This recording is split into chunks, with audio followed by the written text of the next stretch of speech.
और एक बार इनका पत्र भी आया मेरे पास में, कई लोग मिलने भी आए आपके बिहाफ पे, तो लेकिन पहले से समय दे रखा था तो कैसे कोई समय बन नहीं पा रहा था कथा का। और फिर सबसे बड़ी बात यह थी कि हमको कथा सुनने वाले सबसे ज्यादा लोग हैं दिल्ली में,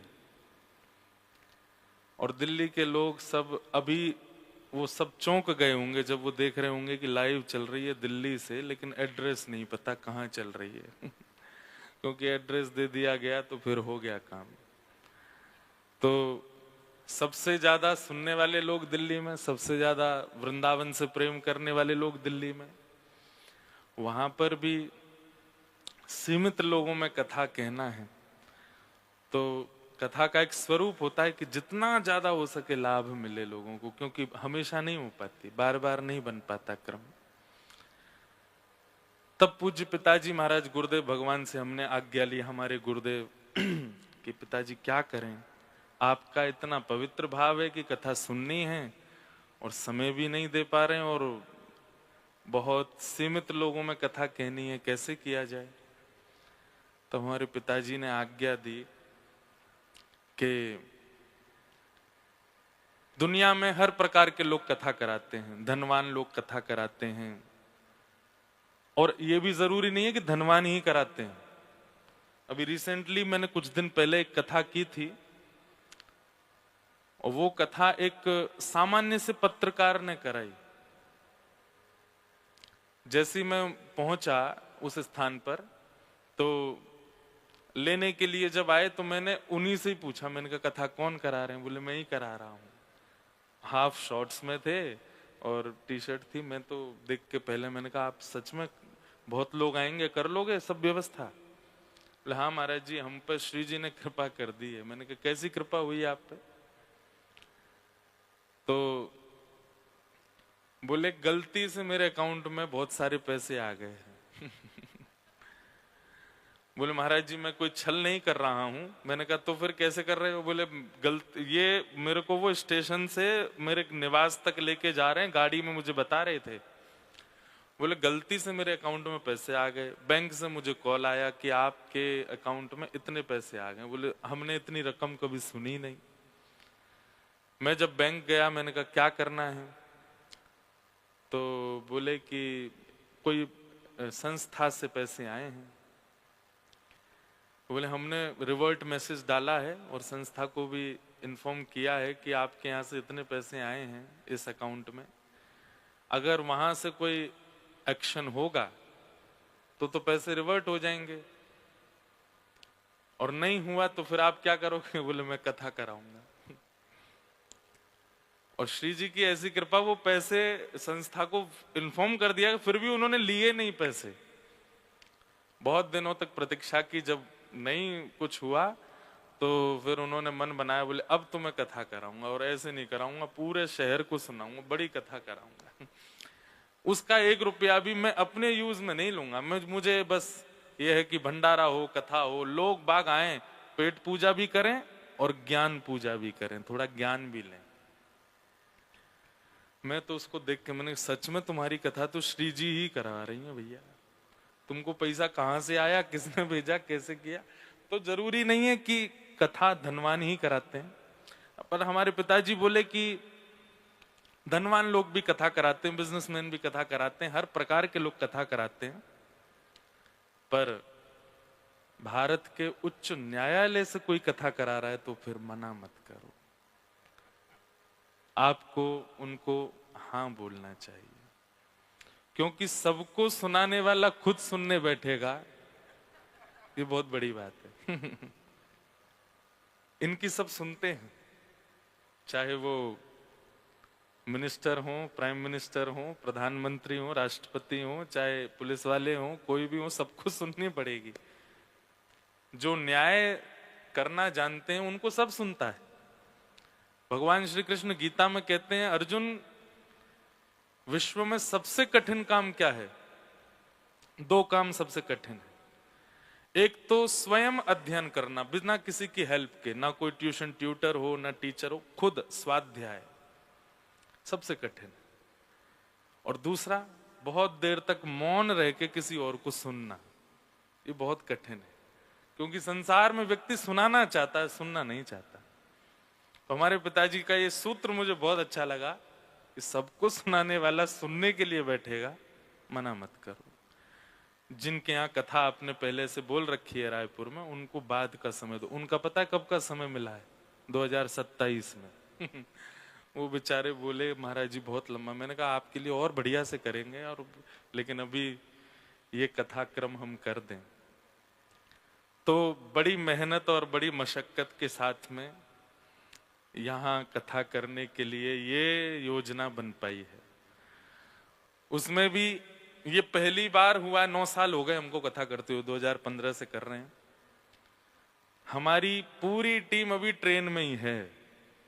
रांची में कल कथा पूरी हुई, झारखंड में शाम को राजधानी से सब लोगों को आना था। मैं रात में जगन्नाथपुरी गया, दर्शन किए जगन्नाथ भगवान के। आज सुबह भुवनेश्वर से आया हूं।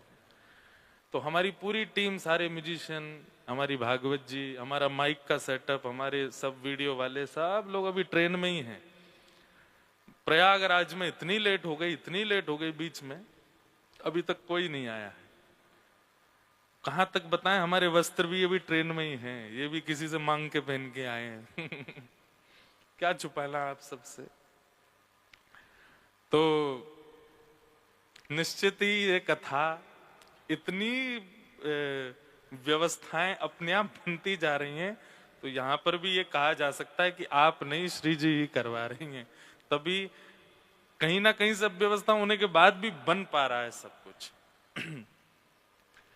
तो ये बड़े सौभाग्य की बात है कि आप हम सब लोग यहाँ एक बहुत, मतलब ये मैं आपको कह दूं तो कोई अतिशयोक्ति नहीं, क्योंकि मैं वक्ता हूं इसलिए नहीं बोल रहा हूं, लेकिन ये बहुत आपको ऐसी अपॉर्चुनिटी मिली है कि आप इसको गवाइएगा नहीं। क्योंकि कथाओं में आप इस प्रकार बैठ के कथा नहीं सुन सकते जैसे आप यहाँ बैठे हो। जिस प्रकार की व्यवस्था, जिस प्रकार का एक ऑरा यहाँ बन गया है, ये कथाओं में नहीं मिलता। और आपको देखना हो तो 1 अगस्त से हम फिर दिल्ली कथा करेंगे, उसमें आके देख लीजिएगा, आप याद करोगे नहीं यार, वो अपॉर्चुनिटी तो सच में हम लोग चुने गए थे उस कथा के लिए। इसलिए बहुत आप लोग इसका लाभ लीजिएगा, क्योंकि 7 दिन में, अच्छा एक और चीज है कि मैं एक भी दिन दिल्ली रुक नहीं रहा हूं इन 7 दिनों में। हर दिन मुझे कहीं ना कहीं, सुबह कहीं कार्यक्रम है, कथा के बाद रात को कहीं और कार्यक्रम है। बस कथा करने 4 घंटे के लिए मैं यहां हूं। तो आप सब लोग और मैं इस 7 दिन की इस अपॉर्चुनिटी को गवाएं ना, इसका लाभ ले लें। और जैसा मुझे लग रहा है, क्योंकि मैं ज्यादातर उन लोगों के बीच कथा कहता हूं जो मेरी ऑलरेडी सुनते आ रहे हैं, यहां पर 2-4 लोगों के अलावा सब नए हैं, ऐसा लग रहा है। सुना होगा तो कोई रील सुन ली होगी, छोटी मोटी क्लिप्स सुन ली होंगी, कथाओं का शायद आपको क्रम भी नहीं पता होगा। इसलिए बेसिक जो कथा होती है वो कथा यहाँ होगी, जो कि शायद मैं बहुत साल बाद कर रहा हूँ। इसलिए आप सब लोग इसका लाभ लीजिएगा। रोज कथा का समय 4 बजे से 7 बजे तक है। आज प्रथम दिन है और कैसे कैसे आए ये सब आपको पता है, इसलिए थोड़ा विलंब हुआ है आज, पर कल से कथा नित्य 4 बजे ही होगी। दूसरी बात, हमारे शास्त्र आज्ञा करते हैं कि जिज्ञासा जिसके चित्त में होती है ना, ज्ञान उसी के चित्त में टिकता है। सूत्र है, अगर कोई व्यक्ति जिज्ञासु नहीं है तो ज्ञान नहीं टिकेगा। इसलिए जिज्ञासाएं लेकर के बैठिएगा कथा में। कोई भी आपके मन में प्रश्न हो, कथा से संबंधी हो या आध्यात्म से संबंधी हो, आप कथा के बीच में नहीं बोलेंगे, लेकिन आप लिख करके रखिए। और या तो जब मैं यहां से जाऊं या मैं जब आऊं, मेरे से पहले व्यास मंच पर अपना प्रश्न भिजवा दीजिए। अगर मुझे आता होगा तो मैं 3 घंटे के भीतर ही आपका उत्तर दूंगा। नहीं आता होगा तो रात में अध्ययन करके अपने गुरुजनों से पूछ के बताऊंगा। क्योंकि सर्व संपन्न कोई नहीं होता संसार में, लेकिन फिर भी आप लोग जिज्ञासाएं जरूर कीजिएगा। और तीसरी बात, एक एक्सपीरियंस लेके देखिएगा किस चीज का, कि जिज्ञासा प्रकट कीजिएगा लेकिन मुझसे पूछिएगा नहीं। 2 दिन तक कथाएं सुनिएगा, 2 दिन में कथा अपने आप उत्तर देगी आपको, आपके प्रश्न का, आपकी जिज्ञासा का। ये कोई चमत्कार नहीं है, श्रीमद् भागवत कोई ग्रंथ नहीं है, कोई किताब नहीं है, कोई पोथी नहीं है, साक्षात श्री कृष्ण है। और मैंने अपने 9 वर्षों में, और मेरे पूज्य पिताजी महाराज लगभग 50 वर्षों से कथा कर रहे हैं, ये अनुभव किया है कि कोई भी श्रोता जिज्ञासा प्रकट करता है, व्यास के मुख से अपने आप उसका उत्तर आ जाता है। वो कुछ, मैं ऐसा नहीं कहूंगा कि आप ये सोच रहे हैं मैं बताऊं, भाई ये सब जादूगरी नहीं आती है हमको, लेकिन कथा कहते कहते कोई अर्जुन कृष्ण संवाद चल रहा है, कृष्ण उद्धव संवाद चल रहा है, गोपियों के साथ कोई बात चल रही है, उसी बीच में ही मैं कुछ ऐसा अपने आप प्रकट होता है। और ये मेरे साथ नहीं, जो भी व्यास मंच पर बैठते हैं कथा वक्ता, उनकी कथा में जिज्ञासा का उत्तर अपने आप प्रकट होता है, क्योंकि श्रीमद् भागवत कोई ग्रंथ किताब पोथी नहीं है, साक्षात कृष्ण बैठे हैं आपके सामने, और ये सब जानते हैं सामने जो बैठे हैं ये क्या विचार कर रहे हैं, वक्ता से मुझे वो बुलवाना है। एक बार बद्रीनाथ में मेरी कथा थी, एक 6 वर्ष का बालक कथा में आया और उसने मुझसे एक प्रश्न किया कि 6 वर्ष का बालक, 2 प्रश्न किए। पहला प्रश्न तो यह था कि महाराज जी हम जन्म लेने से पहले कहां थे?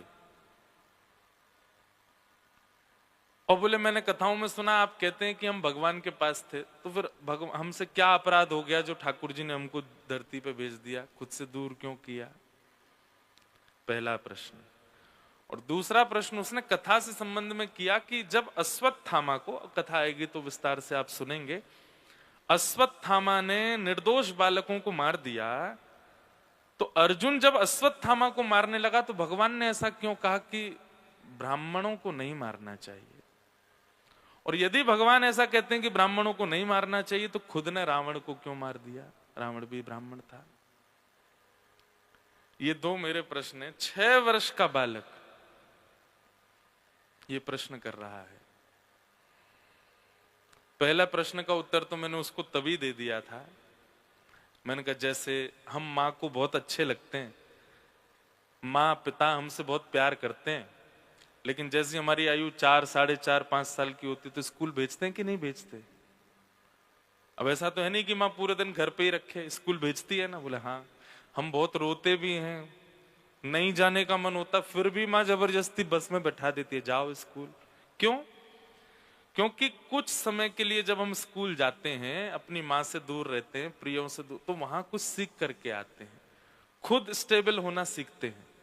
ऐसे ही हम हमेशा ठाकुर, अब ये बालक के समान उत्तर दिया गया, लेकिन ये आध्यात्मिक उत्तर भी यही है कि ठाकुर जी के पास हमेशा रहते हैं। ठाकुर जी कहते हैं भाई अब जाओ संसार रूपी विद्यालय में जाकर के कुछ सीख के आओ। अनेक प्रकार के स्वभाव वाले, अनेक प्रकार के व्यवहार वाले लोग तुमको मिलेंगे, उनके बीच स्टेबल होके दिखाओ। और तुमको कभी कभी गाइडेंस करने के लिए कथाएं, राम कथा, कृष्ण कथा, भगवत गीता आदि ये सब ट्यूशन भी कहीं कहीं मिलेंगे, उनसे तुम गाइड कर पाओगे, अपने आप को सिखा पाओगे कि आगे के परीक्षाओं में मुझे क्या करना है। संसारिक विद्यालय है, यहाँ हम सब विद्यार्थी आए और यहाँ सीखने ही आए, हर दिन सीख रहे हैं हम। तो ठाकुर जी ने हमको पृथ्वी पर क्यों भेजा? सीखने के लिए भेजा, जैसे एक माता पिता किसी बालक को भेजते हैं। दूसरे प्रश्न का जो उसने उत्तर मांगा, मैंने कहा बेटा ये तो मैं पढ़ के बताऊंगा कि ठाकुर जी ने ऐसा क्यों कहा कि ब्रह्म बंधुर न हंतव्य। भगवान ने 2 लोगों के लिए कहा है, एक तो ब्राह्मणों को और दूसरा स्त्रियों को मृत्यु दंड नहीं देना चाहिए। अब न्याय में तो जो भी है, हमारे भारत के न्यायालय में जो भी डिसीजंस लिए जाते हैं वो एक अलग पक्ष है, पर ठाकुर जी ने 2 लोगों के लिए कहा आध्यात्मिक पक्ष से कि ब्रह्म बंधुर न हंतव्य और स्त्रियों को भी मृत्यु दंड नहीं। तो मैंने कहा मैं देखता हूं कहाँ ठाकुर जी ने ऐसा क्यों कहा, और फिर जब कहा तो खुद क्यों मारा। श्रीमद् भगवत गीता में भगवान ने वर्णाश्रमों का वर्णन किया और उसमें एक उत्तर मिला कि जो व्यक्ति जिस वर्ण का है यदि वो उस वर्ण के नियमों का पालन नहीं करेगा, जिस वर्ण के नियम का पालन करेगा, मेरे सन्मुख वो उसी वर्ण का माना जाएगा। ब्राह्मण के धर्म क्या है? पढ़ना, पढ़ाना, दान लेना और दान देना, 4 काम हैं ब्राह्मण के। पहला पढ़ना, पढ़ाना। मैं आपको ज्ञान नहीं दे सकता अगर मैं स्वयं नहीं अध्ययन किया होगा। तो आप लोग मुझे अगर प्रणाम भी करेंगे और कहीं ना कहीं आप लोगों से इतना भी कम मेरे पास नॉलेज है तो आपका प्रणाम मुझे गिर देगा नीचे, आज नहीं तो कल। तो ब्राह्मण के 4 कर्म, पढ़ना, पढ़ाना, दान देना और दान लेना। लेने पे तो सब हावी हैं, देने ज्ञान देने पे तो सब हावी हैं और दान लेने पे सब हावी हैं। बस 2 बातें भूल जाते हैं, ज्ञान लेना भी आवश्यक है और दान देना भी आवश्यक है ब्राह्मणों को। तो भगवान जब वहां कहते हैं कि जो वर्णाश्रमी अपने वर्ण का कर्म ना करके दूसरे के वर्ण का कर्म करेगा तो मेरे सन्मुख वो उसी वर्ण का माना जाएगा। रावण ब्राह्मण है लेकिन अस्त्र लेकर के ठाकुर जी के आगे खड़ा है, जो कि क्षत्रियों का धर्म है, इसलिए मारा गया। ठाकुर जी ने वहां विचार नहीं किया रणभूमि में। ये मैंने उसको उत्तर दिया 3 दिन बाद। 3 दिन तक तो मैं उससे फेस टू फेस शक्ल ही नहीं मिला पा रहा था। मैंने कहा छोटा सा बालक, इसको क्या बताऊं मैं। तो ये उत्तर मिला कैसे? प्रश्न किया। अब मैं रोज कभी भागवत जी में देखता हूं, कभी भगवत गीता में देखता हूं, कभी गुरु, अब बद्रीनाथ में नेटवर्क नहीं आते, गुरु जी का फोन नहीं लगता।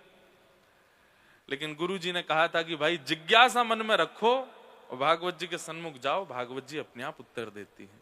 तो भागवत जी से नहीं मिला, भगवत गीता से मिला, लेकिन मिला भागवत जी की कृपा से। तो इसलिए ये कुछ बातें जो मैंने कही है, जिज्ञासा जरूर रखिएगा और मुझसे पूछिएगा।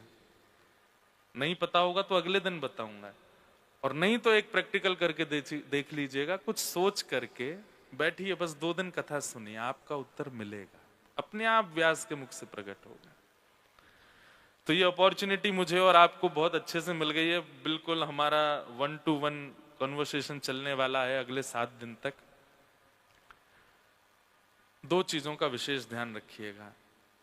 पहली तो निद्रा देवी, ये कुंभकर्ण की पत्नी है और इसका यहां इस सभागृह में, पंडाल में तो मैं जिम्मेवारी लेता हूं नहीं आएगी, लेकिन यहां मुझे थोड़ा सा अभी पहले दिन से ही बहसा लग रहा है, क्योंकि जिस प्रकार का माहौल है वो आक्रमण आप पर कर सकती है। क्योंकि निद्रा देवी, जब कुंभकर्ण मार दिया था रावण ने, तो निद्रा देवी बोली मैं बदला लूंगी राम जी आपसे। तो राम जी बोले कैसे लोगी? आपके वैकुंठ में ताला लगवाऊंगी, मैं स्वर्ग में ताला लगवाऊंगी। बोले क्यों लगवाऊं? बताओ कौन जाता वैकुंठ? तो बोले जो नाम जप करते हैं, भजन करते हैं, कीर्तन करते हैं, शुद्ध जीवन जीते हैं, गुरुजनों की आज्ञा मानते हैं, कथाएं सुनते हैं, वो लोग जीते हैं। बोले इन सब चीजों को जो बहुत अति मात्रा में करेगा मैं उसके ऊपर ही जाके बैठूंगी। इसलिए नाम जप करने वाले को भी नींद आती है, कथा सुनने वाले को भी नींद आती है, ध्यान कर मेडिटेशन करने वाले भी सो जाते हैं मेडिटेट करते करते। क्यों? आक्रमण है निद्रा देवी का, उससे थोड़ा बचिएगा। और उससे बचने के लिए हम एक चीज और कह सकते हैं कि आप दूसरों, एक जो पड़ोसी हैं आपके बगल वाले, उनको अधिकार है, अगर आपका बगल वाला सो जाए तो आप उसको पिंच कर सकते हो या फिर आप उसको कोनी मार सकते हो। लेकिन करना ऐसा कि मुझे ना पता चले, क्योंकि नहीं तो मुझे हंसी आ जाएगी, देखो भाई ये उठा रहा है तो उसके लिए आपको अधिकार है, उसका आपको डबल पुण्य मिलेगा अगर बगल वाले को आपने नहीं सोने दिया तो। और क्योंकि यहां पर ज्यादातर लोग मेरे से तिगुनी उम्र के बैठे हैं, इसलिए भी ये संभावना है कि निद्रा देवी आवे। उसका फिर दूसरा उपाय ये है, भोजन कम, और हो सके तो अर्ली पा लीजिएगा, कथा से पहले कुछ मत खा के आना, नहीं तो नींद आएगी। तो ये कुछ बातें हैं, हम लोग कथा श्रवण के लिए, आज महात्म की कथा है। पहला दिन महात्म सुनाया जाता। महात्म मतलब महत्व, उसका महत्व क्या है। तो महात्म की चर्चा हम लोग करेंगे। क्यों कथा सुनाई जाती है, उसके क्या प्रोसेस हैं, क्यों उसका इतना इतना सब जगह क्रेज है, क्यों, क्या उसके नियम होते हैं, सब कुछ बताया गया सूक्ष्म रूप में मैं आप सबको बताऊं। आज महात्म, कल से फिर प्रथम स्कंद से कथा होगी। श्रीमद् भागवत में 12 स्कंद हैं। हर स्कंद में अनेक अध्याय, किसी में 10 अध्याय, किसी में 20 अध्याय, किसी में 11 अध्याय। इस प्रकार भागवत बहुत विस्तृत है। 18,000 श्लोक हैं। कितने? 18,000। लेकिन क्योंकि व्यास जो है वो प्रवचन कर रहा है, इसलिए उसको नियम नहीं है कि उसको 18,000 श्लोक ही पूरे करने। इसलिए वर्णम पंच विप्राणाम, 5 ब्राह्मण, एक यहां बैठे हैं, बाकी के भीतर बैठे हैं, एक यहां बैठे हैं, ये सब बैठ करके 18,000 श्लोकों का पाठ करेंगे पूरा। लेकिन इनका क्रम केवल जो कथा करवाते हैं ना, उनकी पूर्ति के लिए होता है, उनके परिवार के लिए, उनकी सुख समृद्धि आदि के लिए।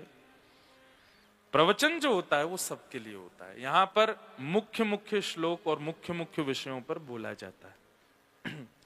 तो आज महात्म की चर्चा है, हम महत्व की चर्चा सुनेंगे। और क्योंकि एक बात और, मैं अपना परिचय दे दूं, मैं रस पक्ष का वक्ता हूं। मैं रस ज्यादा कहना पसंद है मुझे, लेकिन जब वो होता है कि मैं माहौल देख करके बोलता हूं, जैसा माहौल बन जाएगा इस सभागृह का वैसी कथा होगी। तो अगर एक भी यहां रसपक्ष का व्यक्ति आ गया तो कथा रसपक्ष में जाने से आप नहीं रोक पाओगे। रसपक्ष मतलब फिर वो अंतरंग लीलाएं, ठाकुर जी की प्रिया प्रियतम का मिलन और वो भाव का प्रसंग ज्यादा रहेगा। तो इस प्रकार की बातें हैं। आइए महात्मा में हम लोग प्रवेश करते हैं। सच्चिदानंद रूपाय विश्वोत्पत्त्यादि हेतवे तापत्रय विनाशाय श्री कृष्णाय वयं नमः। महात्मा का पहला श्लोक, कुछ मत डालो, ऐसे रहने दो। महात्मा का पहला